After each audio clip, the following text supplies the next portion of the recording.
A desperate Florida State squad hosts Memphis this Saturday at noon, and Walters is the spot in D.C. to watch the defending ACC champs. Walters has plenty of televisions both inside and outside. The kick and the pitch, and a swing and a shot to short on one hop, handled by Edwards. Good play. Throw on to first, safe. Cruz beat the play on a ball hit hard on one hop to the shortstop. Dylan Cruz from the right side of the plate, out of the box, and beat the play to first. What a show he's putting on here in the first inning of this game. Herz to the belt. The kick and the pitch. Swing and a miss. He struck him out on a slider. What a job by Herz. Back-to-back strikeouts to strand the bases loaded in the top of the third. The 0-1. Swing a long drive right field. Way back it goes. You can forget about this one. It's long gone. Over the big wall by a lot for Luis Garcia. The big insurance run for the Nationals makes it 3-1. Number 16 for Louis. A no-doubter. And welcome to Nats Chat for Saturday, September 14th, 2024. Along with MASNsports.com Nationals insider Mark Zuckerman, who was at Nationals Park. I'm Al Galdi, host of the Al Galdi podcast. Winning a Major League game, of course, is not easy. Winning a Major League game in which you total just 4 hits is especially hard, but the Nats on Friday evening won, despite totaling just 4 hits, and actually won rather comfortably, a 4-1 win over the National League East worst Miami Marlins at Nationals Park in Game 2 of a 4-game series, improving the Nats to 66-81, meaning that the Nats need now just go at least 6-9 over their last 15 games of this regular season to surpass last regular season's record of 71-91. This installment of the Nats Chat podcast brought to us by Capo's Deli. Make sure to check out Capo's Deli's location at Nationals Park in section 136 near the Nats bullpen. So the Nats on Friday evening scored 4 runs on a mere 4 hits, which were a home run and 3 singles, and the Nats drew just 1 walk, and the Nats went just 1 for 6 with runners in scoring position. So how'd the Nats win this game 4-1? Well, the Nats went 5 for 6 on stolen bases. The Nats benefited from 3 Marlins errors, and the Nats got some really good pitching, including from starter DJ Herz. And so, Mark, a pretty comfortable win despite totaling just 4 hits. Not something that we see often. No, and Al, it was 1 hit until the 7th inning for them, and that was an infield hit by Dylan Cruz to lead off the bottom of the first inning. And remember, we talked about the other night how they closed out that game 5 innings without a base runner. And so you had a stretch there of 11 innings in which they totaled 1 hit, and that was an infield single. So not a lot going on offensively, but they made the most of what they had. And I guess to their credit, they pulled that off. They ran the bases well.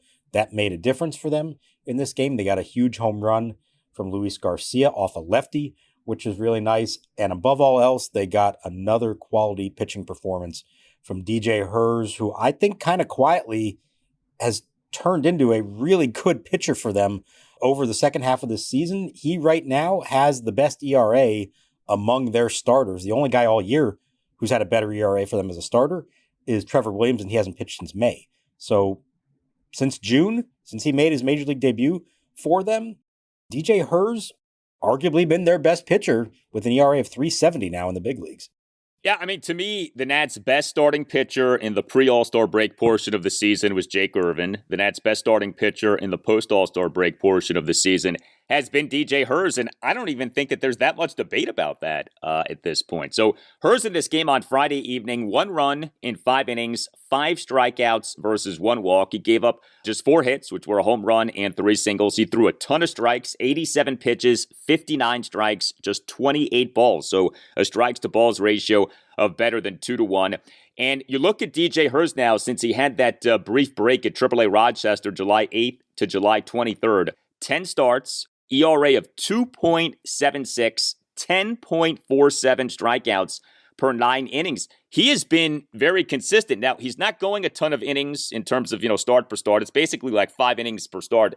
And, some of that, of course, is just Davey Martinez monitoring Herz as a younger pitcher. But whatever, the run prevention has been excellent. The strikeout output has been really good. And he has been such a pleasant bright spot for this team over these last few months. I give him a lot of credit. What we're seeing is that this is a young man with some really good stuff, quality big league stuff. And when he can command it just enough, he does not have pinpoint command. Let's acknowledge that. But when he can command it just enough, he can get guys to swing and miss as well as anybody on this team. And he's giving them 5 innings every time out. I would love to see him get a little bit more efficient. Maybe they take the reins off him a little bit going into next season, and now all of a sudden those 5-inning starts turning into 6-inning starts, maybe even the occasional 7 would be lovely. But given where he was when this season began, and even when he was called up to the big leagues for the first time, this has been a tremendous story for them and for him individually. Let's remember how they got him. Acquired last summer for Jeimer Candelario from the Cubs. He was touted, but not super highly touted. The Nats saw stuff in him. They liked what they saw. They sent him to the Arizona Fall League, and he had some success there. They brought him to big league camp, put him on the 40-man roster. Liked what they saw. He was able to bring the walk totals down in the minor leagues, so they called him up. Had some really good starts early on, some not so good ones. So they sent him down over the All-Star break, give him a little bit of a rest, work on some things. And since coming back, he has been really good for them, especially if you're grading on a curve based on who he was supposed to be coming into this year. And the hope would be that he can continue to get better with experience. And he has gotten better as the season has gone on, which, of course, is what you always want to see, right? Improvement from a young player from season start to season finish. We're seeing that with DJ Herz. As you said, if you look at ERAs for Nats starting pitchers this regular season, it is DJ Herz who is number one. The ERA is at 3.70. I'm not going to include Trevor Williams because he's only made 11 starts, but the Herz ERA now at 3.70. The whip is at 121. The strikeouts per 9 innings now 10.98, significantly higher at this point than Mackenzie Gore's, and Gore had been the dominant strikeout-generating starting pitcher for the Nats this season. His strikeouts per 9 innings at 9.65. What does stand out is the innings pitched. It's remarkable. DJ Herz, 17 starts, 80 and a third innings pitched. That is it. Derek Law has thrown more innings this season than DJ Herz has. That tells you a lot. It speaks to the workload of Law, but that also speaks to what Herz has done. Do you know DJ Herz, we'll see how many more starts he makes, he has a chance to make 20 starts and throw less than 100 innings. How rare is that? So, yes, the workload has been limited, but he's doing a good job. Let's make that crystal clear. Well, 20 starts with less than 100 innings and an ERA under 4. That's the weird part of it all, because you would say, oh man, he must have been awful if he's not giving them enough length. No, they've just kind of kept him to 5 innings, both because of pitch counts and them just being careful with a young starter. That stat about Derek Law is incredible. I hadn't even considered that he's thrown more innings than DJ Herz this season. That is amazing to consider. There's a lot to like here, though. It's hard not to be excited about it. And again, let's set the bar of what he should be or what you believe he can be. He's not supposed to be the ace of this team for years to come. Probably not even supposed to be the number 2 starter for them. But if he's somewhere in the middle of the rotation as a lefty who strikes out batters, does not give up a lot of hits, really the only trouble he gets into is when he's walking batters more than anything else. If he can do that, and like I said, just get to a point that he's throwing 6 innings instead of 5, this is going to be a very good middle of the rotation pitcher as they move forward. And all the credit in the world to their pro scouting department that identified him as the guy to target in the Candelario trade. Credit to Mike Rizzo for pulling off that trade when he did. And credit to their player development folks who saw the potential there, worked with him to cut down on the walks, maximize the stuff that he had, allow him to become the best pitcher that he could be with his stuff and who he is, and helping him get better along the way. This is an organizational win on so many levels. Yeah, Jim Hickey, Sean Doolittle, I think deserve a lot of praise for what has happened with DJ Herz. When the Nats acquired Herz in the Jeimer Candelario trade July 31st, 2023, Herz was the Cubs' number 16 overall prospect per MLB Pipeline. He was an 8th-round pick. The Cubs took Herz out of a high school in North Carolina in the 8th round of the 2019 MLB draft. And here he is, pretty clearly the Nats' best pitcher in the post-All-Star break portion of the season. Really good pitching by the Nats in this game. The Nats bullpen in this game ended up being really effective. 3 Nats relievers combined for 4 scoreless innings. Eduardo Salazar tossed a scoreless top of the 6th. Jose A. Ferrer, another impressive outing for him. 2 scoreless innings, during which he threw 21 strikes versus just 7 balls. A strikes to balls ratio of 3-1 from Ferrer. He did give up a couple of hits, but I thought he looked good. And Kyle Finnegan, a scoreless top of the 9th. For the save. Now, Finnegan did give up more hard contact. If you go by the StatCast exit velocities for the game, 2 of the top 3 highest exit velocities of the game given up by Finnegan, including a 2-out single by Jesus Sanchez up the middle for a game-high exit velocity of 108.4. But Finnegan, scoreless top of the 9th, gets the save. Salazar Ferrer doing a good job. One of the better pitch games by the Nats this season. Yeah, and let's acknowledge who they're facing. The Marlins lineup is not very imposing, but you know what? This is what you have to do against a Marlins lineup. And what I liked to see was that it not just Herz doing what he did for 5 innings, but the bullpen pretty much locking it down. There was not really a moment there that you were getting nervous about how this is going. Yeah, they each gave up at least 1 hit per inning, but that was it. No walks. They didn't let anybody really, get a rally going that might have threatened anything. So it was nice to see them finish what Herz started, get him the win, and just put together a very nice and tidy win against a team that they should be beating and that they have beaten quite a bit this year. This episode of Nats Chat is brought to you by Capo's Deli. Capo's Deli is at Nationals Park in Section 136 in the outfield. This weekend, just before Friday night's rainout, Capo's dropped off dinner for my family, and my mother-in-law couldn't stop raving about the Caprese sub. Capo's has locations all over the DMV, in Alexandria, Tyson's Corner, Potomac, Shaw, Western Market, and of course, Nationals Park.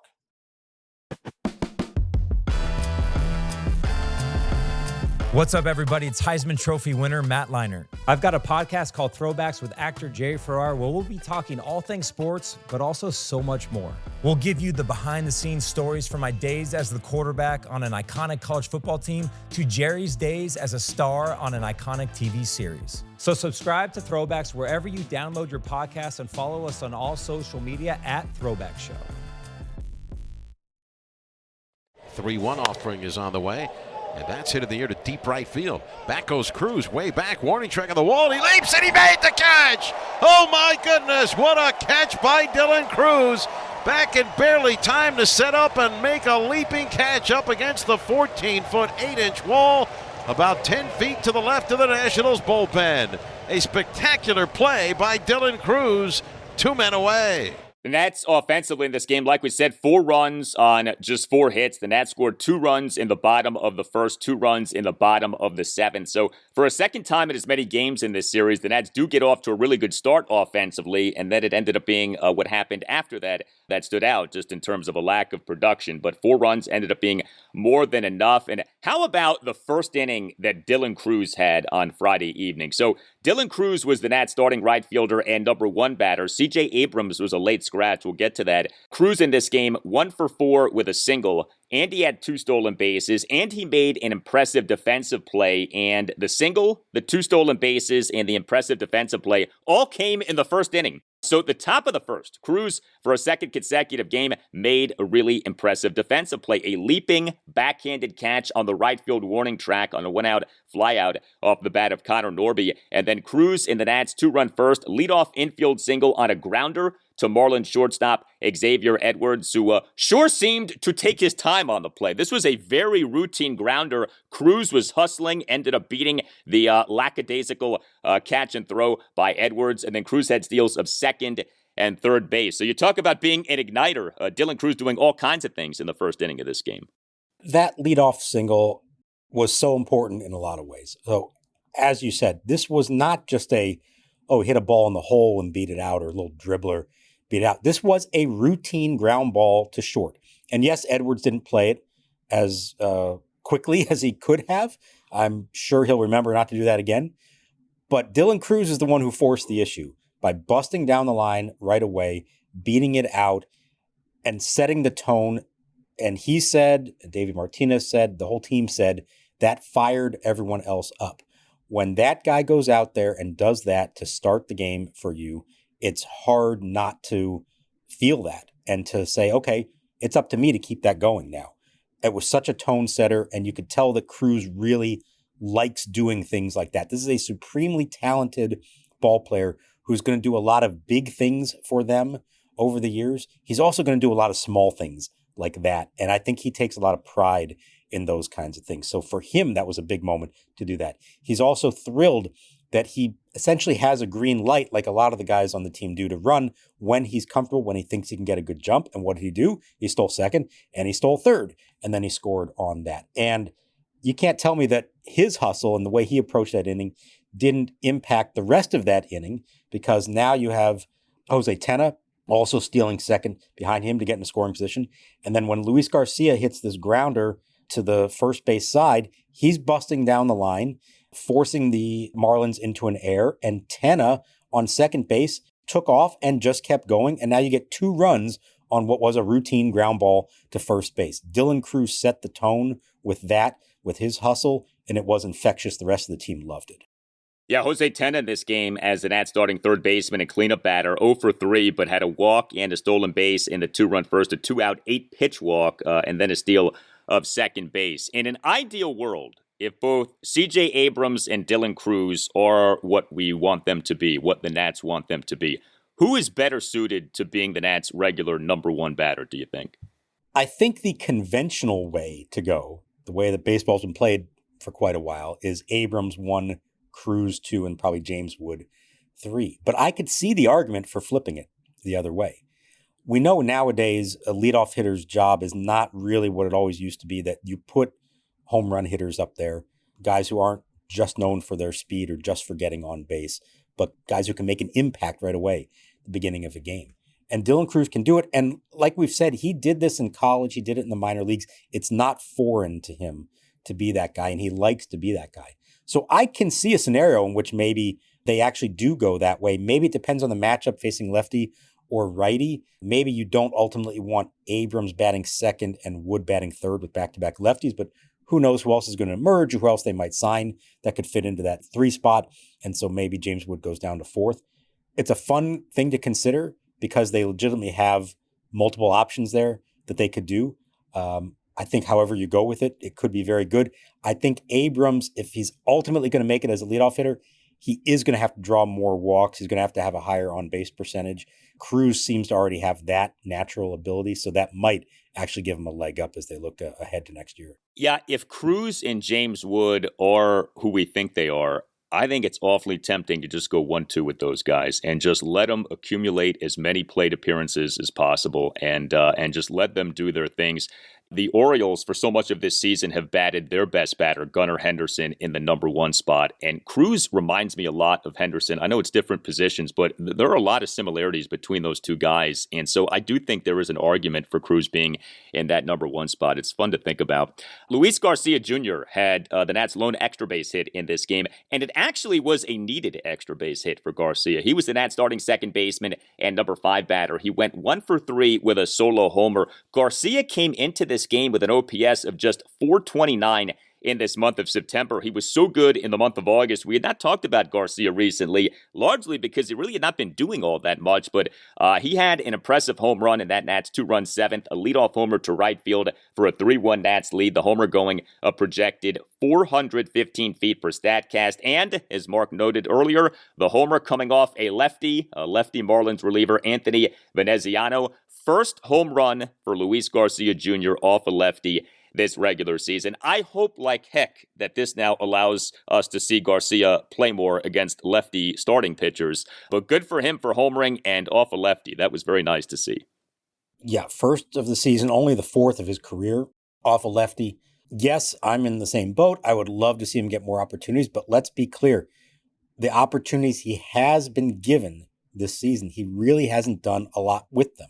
No, he hasn't played every day against lefties, but he has had some starts. He's gotten to face some relievers late in games, and more often than not, he's looked like a different hitter against them, and the hips go flying open.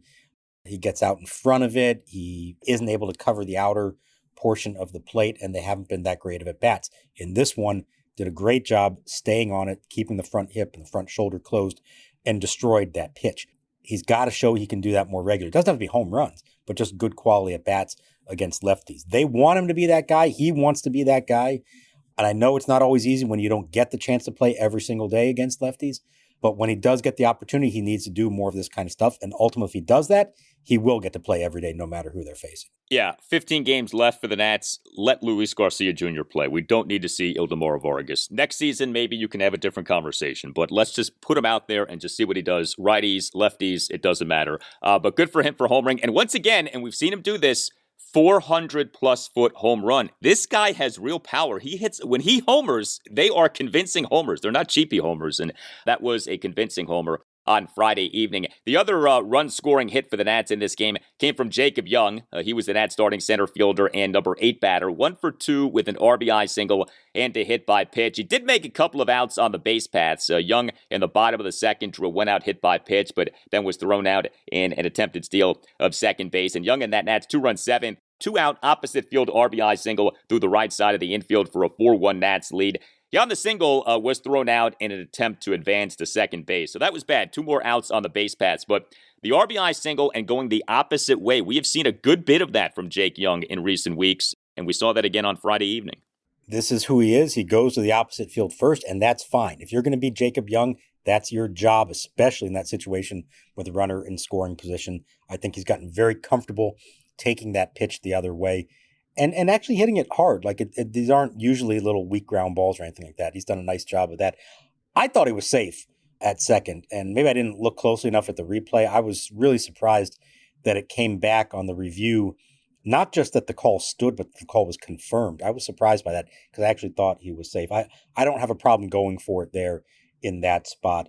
And just overall, it's been nice to see the production from him, and each passing day, it does suggest to me, and I'm gathering from the Nationals as well, the decision makers here, that they do view him as their opening day 2025 center fielder, that the Gold Glove defense has given him the opportunity to stay there, and enough offense and improving offense as the season gone on is allowing him to hold on to that spot, and no matter who they have coming up. He's had a very good season, even with the lackluster batting up until recently. Like, the batting overall has not been good, but the defense and the base running have been really good, and the batting has been improved. And what you're left with is one of the more encouraging developments for the Nats this season. Hey, Nats Chat, want to tell you about Mint Mobile's premium wireless package starting at $15 a month when you purchase a 3-month plan. All plans come with high-speed data and unlimited talk and text delivered on the nation's largest 5G network. To get this new customer offer and your new 3-month premium wireless plan for just $15 a month, go to mintmobile.com/natschat. That's mintmobile.com/natschat. Cut your wireless bill to $15 a month at mintmobile.com/natschat. $45 upfront payment required. New customers on first 3-month plan only. Speed slower above 40 gigs on unlimited plan. Additional taxes, fees, and restrictions apply. See Mint Mobile for details. Join us at Walters on Friday, October 4th for our end-of-season podcast party. The evening is scheduled from 6:30 to 8:30 p.m. Are you looking for tickets to an upcoming event? That's why you should download the Game Time app. Create an account and use code NATSCHAT for $20 off your first purchase. You get cheaper tickets, and it helps the podcast a bit. Sounds like a smooth 6-4-3 double play. Again, create an account and redeem the code NATSCHAT for $20 off. Terms apply. Download Game Time today. Last minute tickets, lowest price, guaranteed.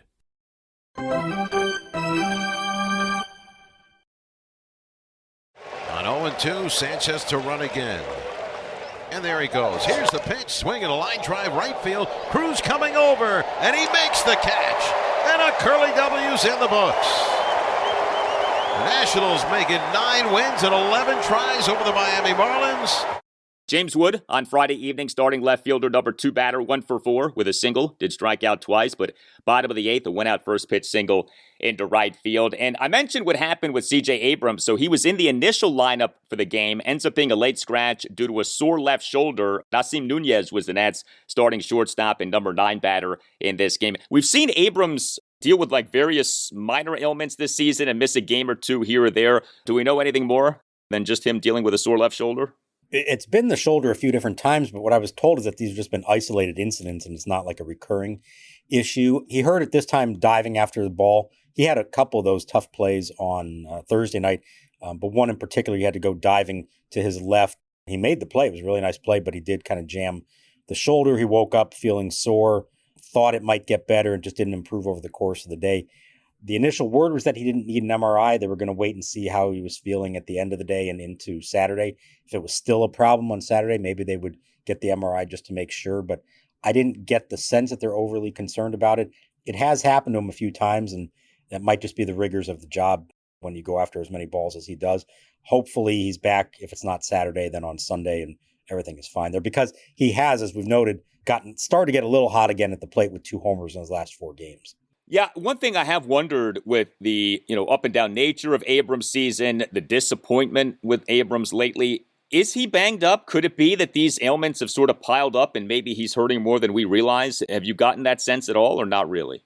I haven't gotten that sense, but it wouldn't shock me if that was true. I mean, he's played a lot. He has taken a beating as much as he does in the field, as much as he runs the bases. You could understand why he wouldn't necessarily be feeling 100% right now. I think this really has had more to do with his swing being off and his timing at the plate being off. But if your body doesn't feel 100%, even if you're not injured necessarily, that can throw off your mechanics in a lot of ways and you start compensating for things. So it wouldn't shock me if there was something there, but I haven't really gotten the sense from anyone that they think that's been the issue of anything. So we did see multiple backups as starters in this game. I mentioned Nasim Nunez starting shortstop, number 9 batter. Drew Millis was the Nats starting catcher for this game, number 7 batter. Each guy went 0 for 3. One thing I did want to ask you, so, we're now multiple weeks into September with the expanded rosters.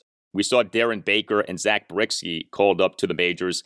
Is anything else going to happen? We talked about Brady House a few episodes ago, but is this kind of the extent of the September call-ups? Could you see one of those guys being sent down and somebody else being brought up? Or do you think this is it, Baker and Brzykcy, and that's it in terms of September call-ups? I thought there might be more. There hasn't been a whole lot of discussion that the only move that I do think will happen is going to be Trevor Williams. He's scheduled to make another rehab start Sunday for Harrisburg, and if that goes well, I do think they're going to activate him, put him in the rotation, and maybe go with a 6-man rotation for the final couple turns through, just to give Williams a chance to pitch a few more times before he becomes a free agent and allow the young guys a little bit of extra rest as they get them through the season. So somebody's going to have to go down out of the bullpen. It could be Brzykcy, it could be somebody else like a Joe Lasorsa. We'll see. Offensively, I don't know if there is anybody else right now. I don't think you make it this far and then decide to call up Brady House.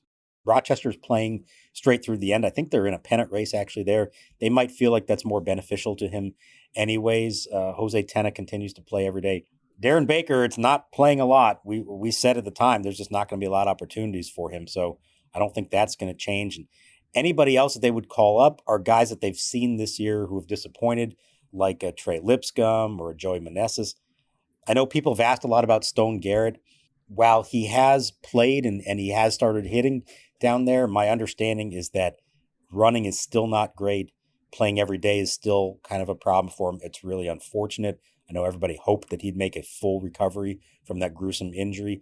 And, to his credit, he's played the whole season for the most part for them, and he's been okay. He's been better, but I don't get the sense that anybody believes he's physically playing at a capacity that would say we should bring him back up to the big leagues before the season is over. Yeah, Stone Garrett, when he got hurt, was doing well for the Nats, and it looks like we're going to go the entire season with him not being with the Nats at the major league level, which, I guess isn't stunning given the nature of that injury, but I think most people thought at some point this season we might see him at the major league level, and it doesn't look like we're going to see that. I do like the new format with the September call-ups. It really was absurd the way it was for years, where you had these like jam-packed dugouts in September, and you had these, really like ultra-fat rosters for major league teams in September. But it's almost swung too far the other direction, where September call-ups really don't mean anything anymore. Like we talk about expanded rosters, they're not expanded by much. And even with a rebuilding team like the Nats, these call-ups really haven't meant much. No, and I guess in some ways it's been good that the players who were really important in the rebuild were called up earlier and are playing every day. You didn't have to wait till September to make those moves. So that part of it is good. It's also nice, knock on wood, that their pitching staff has stayed pretty healthy and they haven't had to dip down and bring up guys like Rutledge. Adone has been up and down and now he's hurt. They really haven't had to dip into the pitching depth the way that they did the last several years. And that's been a kind of sneaky, nice development for them. And yeah, in a perfect world, maybe you would have liked Jackson Rutledge to pitch well at AAA and get a look at him up in the big leagues, but they haven't needed him. And who knows how he fits in the long term because of the job that Mitchell Parker and DJ Herz have done in the big leagues this year. This installment of the Nat Chat podcast brought to us by Capo's Deli. Make sure to check out Capo's Deli's location at Nationals Park in section 136 near the Nats bullpen. Hit us up on X at Nats_chat. You can email the show natschatpodcast@gmail.com. Don't forget, in these closing weeks of the Nats season, if you want to send a shout out to someone who you care about, you can do so via this podcast. Email Tim Shovers, natschatpodcast@gmail.com. We have a website that you can check out, natschatpodcast.com, at which you can purchase a Nats Chat podcast t-shirt. All Nationals radio highlights on Nats Chat are courtesy of 106.7 The Fan. Game 3 for the Nats against the Marlins at Nationals Park Saturday afternoon at 4:05. Patrick Corbin will be the Nats starting pitcher. For Mark Zuckerman, I'm Al Galdi. We thank you for listening, and we'll talk to you next time on the Nats Chat Podcast.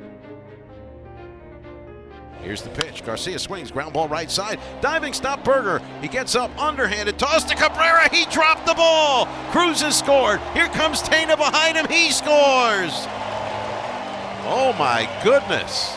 The Marlins had the third out, and Cabrera, the pitcher, dropped the ball, and both runners score on the error. The Nationals lead 2-0.